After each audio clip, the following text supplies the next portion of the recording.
بسم اللہ الرحمن الرحیم۔ السلام علیکم۔ اشفاق احمد صاحب کہتے ہیں ہیروشیما اور ناگاساکی پر یکے بعد دیگرے 2 عدد ایٹم بم گرائے جا چکے تھے اور دوسری جنگ عظیم اپنے انجام کو پہنچ چکی تھی۔ ساری دنیا جنگ کے خاتمے پر خوشیاں منا رہی تھی اور ہر اتحادی ملک میں اور اس کے بہی خواہ ممالک میں اپنے اپنے درس کا چراغاں ہو رہا تھا۔ امریکہ میں جگہ جگہ خوشی کے شادیانے بج رہے تھے اور تھوڑے تھوڑے وقفوں بعد ان شادیانوں کو روک کر ہیروشیما اور ناگاساکی کے بچے کچے لوگوں کے لیے اظہار ہمدردی کی تقریریں بھی ہوتی تھیں۔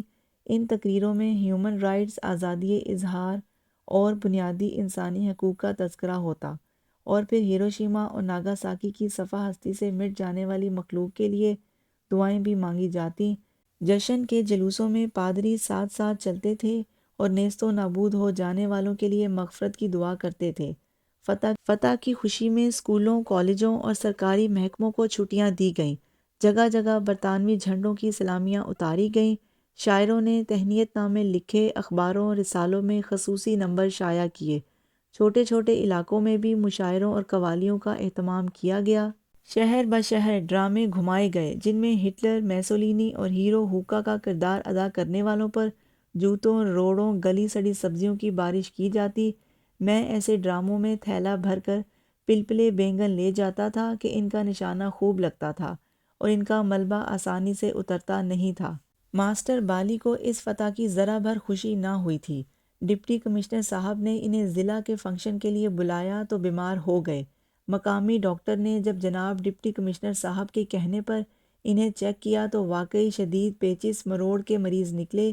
انہیں دوا دی گئی تو الٹا اثر ہوا، مرض نے شدت اختیار کر لی اور وہ مرتے مرتے بچے۔ میں نے ان سے اس فتح عظیم سے کنارہ کشی کر کے لیٹے رہنے کی بابت پوچھا تو ایک سروسی آہ بھر کر بولے، کیسی فتح اور کیسی شکست، یہ سب کھیل تماشا ہے، کچھ اوپر والے نے رچا رکھا ہے، کچھ ان مورخوں نے وقت کاٹنے کو اپنا لیا ہے، فتح اس کو نہیں کہتے۔ تو پھر کس کو کہتے ہیں؟ میں نے حیران ہو کر پوچھا۔ انہوں نے 2-3 مرتبہ مقام قلب پر زور زور سے ہاتھ مارا اور بولے، اسے فتح کرنے کو فتح کہتے ہیں، بندے مارنے کو نہیں۔ چونکہ ان کا علم محدود تھا اس لیے میں نے آگے بولنا مناسب نہیں سمجھا۔ بھلا بندے مارے بغیر کوئی کس طرح سے فتح حاصل کر سکتا ہے اور دشمن کی پسپائی کیے بغیر کیسے اعلان کیا جا سکتا ہے کہ فتح حاصل ہو گئی ہے؟ مد مقابل کو نیست و نابود کیے بنا فتح کا احساس کیوں کر ہو سکتا ہے اور بدظن حریف کا کلا کما کیے بغیر کس طرح سے فتح کی خوشی منائی جا سکتی ہے؟ ماسٹر صاحب کئی دن تک بیمار رہے اور بہی دانے کا لعاب اور گوند کتیرا پیتے رہے۔ فتح کی خوشیاں منا چکنے کے بعد چند ہی دن بعد ہندوستان بھر میں سیاست کا بازار گرم ہو گیا۔ کانگریس اور مسلم لیگ نے ایک دوسرے کے سامنے پر جما لیے اور ان کے درمیان نظریات کی جنگ شروع ہو گئی۔ ہمارے تخت پور میں گو ہندو سکھ آبادی 90% کے قریب تھی، پھر بھی مسلم لیگ ہم ٹھوک کر ان کے مقابل آ گئی۔ اس نے اپنے حقوق کا علم بلند کر دیا۔ مسلمان تعداد میں کمی، دولت میں صفر، ملازمت میں قلیل اور تعلیم میں برائے نام ہونے کے باوصف ایک طاقت بن کر ابھر رہے تھے۔ وہ ایک طاقت بن کر کیوں ابھر رہے تھے اور اتنی ساری کمزوریاں مل کر ایک بڑی کمزوری کے بجائے طاقت میں کیوں منتقل ہو رہی تھیں؟ ایک راز تھا جس کی سمجھ نہ مسلمانوں کو تھی اور نہ ان کے حریفوں کو۔ مسلمانوں کے حریف زیادہ پڑھے لکھے، زیادہ دولت مند، زیادہ تربیت یافتہ اور سیاست میں بہت ہی آگے بڑھے ہوئے تھے۔ ان کے پاس حالات کو اپنی مرضی کے مطابق ڈھالنے کی بے پناہ صلاحیت تھی۔ جدوجہد میں وہ مسلمانوں سے بہت آگے تھے۔ اثار، اخلاص، قربانی اور وطن پرستی کا جذبہ ان میں کوٹ کوٹ کر بھرا ہوا تھا۔ زمانہ ان کے ساتھ تھا۔ انگریز نے انہیں ہر طرح کی رعایت دے رکھی تھی اور ان کی مدد پر کمر بستہ تھے۔ برطانیہ کانگریس کو ہندوستان کی واحد نمائندہ جماعت سمجھتا تھا اور کانگریس اپنے کہنہ مشقی کی بنا پر ہوا کے گھوڑے پر سوار تھی۔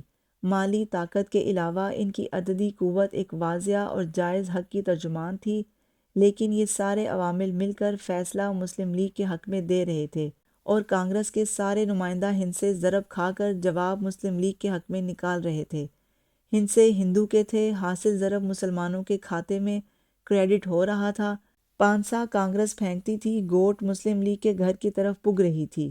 مسلم لیگ کی اس رقص کا نام پیش قدمی پر سب سے زیادہ غصہ ان مسلمان رہنماؤں کو آتا تھا جو قیام پاکستان کے دل سے مخالف تھے اور پاکستان کے لفظ کو برداشت نہیں کرتے تھے، نہ تحریروں نہ تقریروں نہ ان دونوں کے درمیان کسی اور صورت میں۔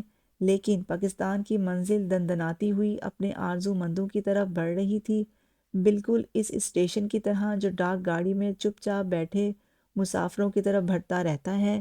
مسافر نہ کوشش کر رہے ہوتے ہیں، نہ جہد مسلسل میں مصروف ہوتے ہیں، نہ ڈبے کے اندر اچھل کود کر کے اسٹیشن کو آوازیں دیا کرتے ہیں، نہ ہم سفروں کو ساتھ ملا کر منزل کی طرف بھاگ رہے ہوتے ہیں، بس بیٹھے ہوتے ہیں چپ چاپ، خاموش، اونگتے ہوئے، کچھ سوئے ہوئے، کچھ ان دونوں کے درمیان تختوں کے ساتھ ڈھول لگائے ہوئے۔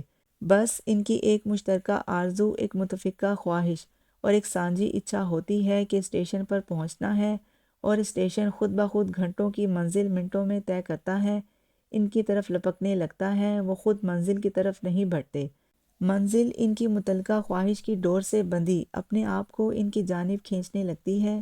تخت پور کے لوگوں میں اب وہ پہلے والی مصنوعی محبت اور جھوٹے منہ کا بھائی چارہ نہیں رہا تھا، حقیقتیں کھل کر سامنے آ گئی تھیں، اور دوست دشمن ایک دوسرے کے مد مقابل کھڑے ہو گئے تھے۔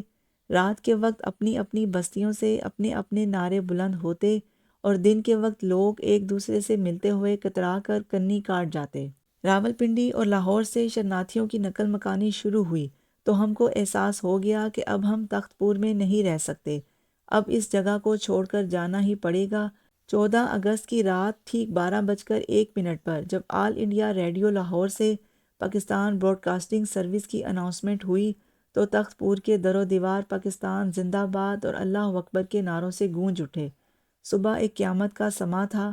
ہمارے محلے کے ایک کونے میں کمہاروں کے گھروں کو آگ لگا دی گئی تھی اور لوگ چیخیں مارتے اندر کے پکے مکانوں اور پکی گلیوں کی طرف بھاگ رہے تھے۔ میں حوصلہ کر کے کسی کو بتائے بغیر گھر سے نکلا اور سیدھا بازار پہنچ گیا۔ کچھ دکانیں بند تھیں اور چند ایک کھلی تھیں۔ بازار میں لوگ موجود تھے لیکن بازار کی رونق نہیں تھی۔ میں لچھو بساتی کی سیڑھیاں چڑھ کر سیدھا ماسٹر صاحب کے پاس پہنچا۔ وہ اپنے کورے گھڑے کے پاس فرش پر اکڑوں بیٹھے گلاس میں پانی انڈیل رہے تھے۔ میں نے فرش پر زور کا پاؤں مار کر تالی بجا کے بجرنگ بلی کا نعرہ مارا تو وہ اسی طرح بیٹھے گلاس بھرتے رہے، نہ لرزے، نہ پیچھے مڑ کر دیکھا، نہ پہلو بدلا، سرو قد اٹھ کر کھڑے ہو گئے اور پانی پینے لگے۔ میں نے آگے بڑھ کر کہا، چلیے میرے ساتھ، میں آپ کو لینے آیا ہوں۔ کہاں؟ انہوں نے گلاس لبوں سے ہٹا کر پوچھا۔ میرے گھر، ہمارے محلے۔ لیکن کیوں؟ اس لیے کہ یہاں اب آپ کا رہنا خطرے سے خالی نہیں، آپ کو میرے ساتھ چلنا ہوگا۔ پھر؟ انہوں نے پوچھا۔ پھر یہ کہ کل قافلے کے ساتھ ہم پاکستان روانہ ہو رہے ہیں۔ بسم اللہ، ضرور جاؤ، سکھی بسوں پر میں تخت پور نہیں چھوڑ سکتا۔ وہ کیوں؟ میں نے چیخ کر کہا۔ وہ اس لیے، یہ تخت پور ہے اور میرا سب کچھ یہیں ہے، لیکن یہ لوگ آپ کو مار دیں گے۔ مار دیں؟ پھر آپ کے پاس کون رہ جائے گا؟ پہلے میرے پاس کون رہتا تھا؟ انہوں نے ہنس کر کہا۔ آپ یہ بہادری چھوڑیں اور اٹھیں اسی وقت، میں نے چڑھ کر کہا۔ میں نے کب بہادری کا دعویٰ کیا شفائی؟ وہ مسکرا کر بولے، ہم تو گانے بجانے والے لوگ ہیں اور بہادری سے بہت دور رہتے ہیں۔ میں نے خوشامدانہ لہجے میں کہا، سرکار یہ باتیں کرنے کا وقت نہیں، آپ کو میرے ساتھ چلنا پڑے گا۔ کہنے لگے، میرا سب کچھ تو ادھر ہے، میں ادھر جا کر کیا کروں گا؟ کیا ہے آپ کا ادھر سب کچھ؟ میں نے غصے سے پوچھا۔ زمین، مکان، جائیداد، مربے۔ ماسٹر صاحب تھوڑی دیر خاموش رہے، پھر سر جھکا کر بولے، ادھر میرے باپ کی قبر ہے، وہ بیچارہ ساری عمر اکیلا رہا اور اکلاپے میں ہی مر گیا، اب ایک مرتبہ پھر اسے اکیلا چھوڑ کر جاؤں، بہت پریشان ہوگا اور گھبرا جائے گا، چڑیا جتنا دل ہے اس کا۔ میں نے کہا، آپ کا کیا خیال ہے یہ قبریں باقی رہیں گی، یہ ڈھیریاں اسی طرح اور اسی حالت میں؟ بولے، یہی تو قائم رہنے والی چیز ہے، انسان بیچارہ تو فانی ہے، آج مرا کل دوسرا دن۔ مجھے ان کی اس بات سے کوئی حیرانی نہ ہوئی، حالات ہی اس قدر سنگین تھے کہ انہوں نے سب کے ذہن معاف کر دیے تھے اور ہر ایک کی سوچ گڑبڑا دی تھی۔ خوفزدہ لوگ الول جلول باتیں کرنے لگے تھے۔ ماسٹر صاحب نے ایک الائچی منہ میں ڈالتے ہوئے کہا، یہ جو تقسیم ہوئی ہے نا، غلط ہوئی ہے، یہ اس طرح سے رہے گی نہیں۔ مجھے ان کی یہ کافرانہ بات سن کر بہت غصہ آیا۔ منہ سے تو کچھ نہ بولا، بس پیچو تاپ کھا کر رہ گیا۔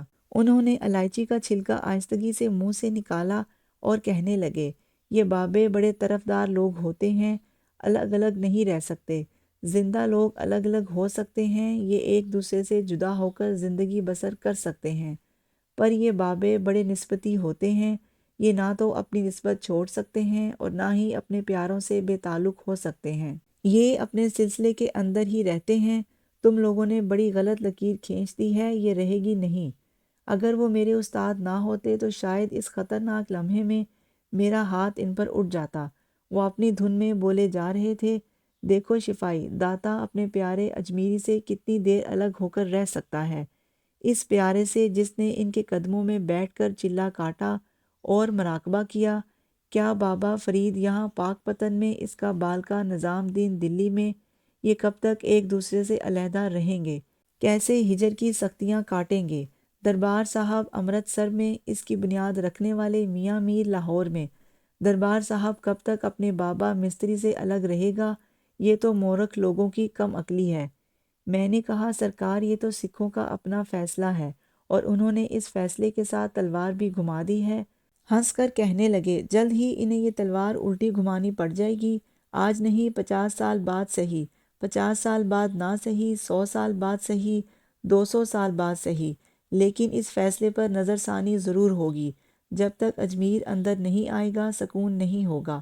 یہ بابے بڑے طرفدار اور جانبدار لوگ ہوتے ہیں، اپنوں کو نہیں چھوڑتے۔ اب ان کی ایسی احمقانہ بات کا کیا جواب ہو سکتا تھا؟ میں پاس ادب سے بولا نہیں، اسی طرح کھڑا رہا۔ نیچے سکھوں کا ایک جتھا جو بولے سو نہال ست سری کال کے نعرے مارتا کرپانے لہراتا چوک میں آ کر ٹھہر گیا۔ ماسٹر صاحب نے کہا، بیٹھ جاؤ اور اس لہر کو گزر جانے دو۔ جب ہمارا قافلہ رات کے 1 بجے تخت پور سے نکلا تو ہمارے ساتھ بلوچ ریجمنٹ کے صرف 5 سپاہی تھے اور ان کے ٹرک پر برین گن لگی ہوئی تھی۔ قافلے میں تخت پور کے سارے مسلمان تھے سوائے ماسٹر بالی کے۔ میری، رجنی کی اور ماسٹر بالی کی کہانی سننے کے لیے میرے ساتھ رہیے۔